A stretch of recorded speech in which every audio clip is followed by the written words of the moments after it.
लोकसभा चुनाव से पहले राजस्थान में नेताओं के बीच जुबानी जंग तेज हो गई है। पूर्व मुख्यमंत्री अशोक गहलोत और सचिन पायलट अब मिलकर भजनलाल सरकार पर हमला बोल रही है, तो वहीं बीजेपी और उसके घटक दल भी कांग्रेस शासन में हुए घोटालों को लेकर कांग्रेस पर निशाना साध रही है। लोकसभा चुनाव को लेकर हमारे संवाददाता सुरेंद्र सोनी ने शिवसेना के प्रदेश अध्यक्ष चंद्रराज सिंह सिंघवी से खास बातचीत की।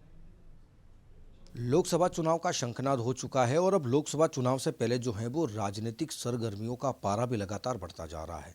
वहीं अब राजस्थान में कांग्रेस में सचिन पायलट और गहलोत दोनों एक मंच पर आकर के या एक स्वर में आकर के लगातार भजन सरकार पर जो है वो तल्ख टिप्पणी भी करते हुए नजर आ रहे हैं। हम इस वक्त हमारे साथ चंद्रराज सिंह भी मौजूद हैं। उन तमाम बातों को लेकर के हम चर्चा करेंगे। सर, सचिन पायलट और गहलोत लगातार जो है वो कहते आ रहे हैं कि पर्ची की सरकार है और अभी इन्होंने ईआरसीपी को जो है वो काल्पनिक बता दिया है। कोई आदमी कुछ भी बोलने की छूट है। अशोक गहलोत जी, आपकी तो पूरी फर्जी सरकार थी और ईआरसीपी पर आपको तकलीफ क्यों हो रही है? आपको लगता है ईआरसीपी गलत है? आप बताइए, आप अच्छा सुझाव दीजिए ना।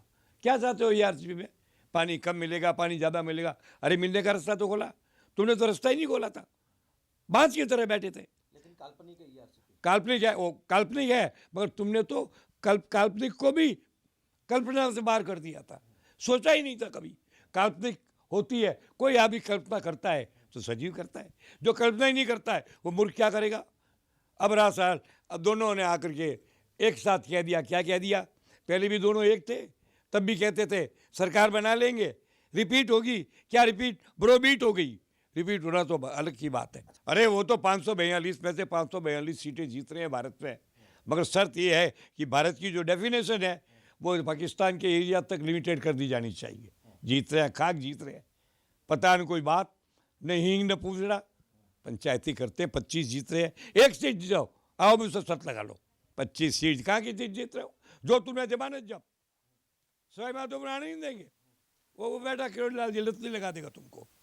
और इधर गंगानगर एरिया में 2-3 पर लड़ सकते हो, वो भी लड़ोगे नहीं कि तुम्हारे जितने तगड़े पहलवान हैं वो मैदान छोड़ के भाग चुके हैं।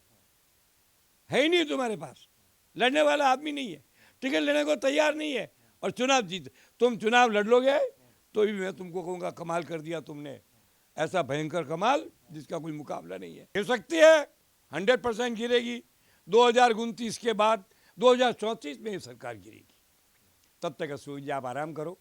ये तो लोकसभा का चुनाव लड़ रही है और कांग्रेस शोकसभा का चुनाव लड़ रही है, इतना अंतर है। क्यों गिरेगी ये सरकार? कौन गिराएगा? हाँ, इनके भीतर कुछ लोग हैं जो अपने आप को मुख्यमंत्री पद का दावेदार मानते हैं, उनकी सह से कांग्रेस ये प्रचार करती है। मगर मैं उनसे भी कहता हूँ, हर बंदर हनुमान नहीं हो सकता। भाइयों, भाजपाई नेताओं, आप में से कोई मुख्यमंत्री बनने वाला नहीं है। मुख्यमंत्री तो भजनलाल ही रहने वाला है। वसुंधरा, इसके दो शब्द है। धरा, धरा का मतलब जमीन। वसुंधरा धरती माता की तरह शांत है, तो अच्छा है ना। क्या करें, कहाँ जाए? जो गए वो कांग्रेस भाग भाग के आ रहे, बाहर जा नहीं सकती, अंदर का फैसला कर नहीं सकती। वसुंधरा का सम्मान हर भारतीय जनता पार्टी के कार्यकर्ता का कर्तव्य है, वो मैं भी करता हूँ।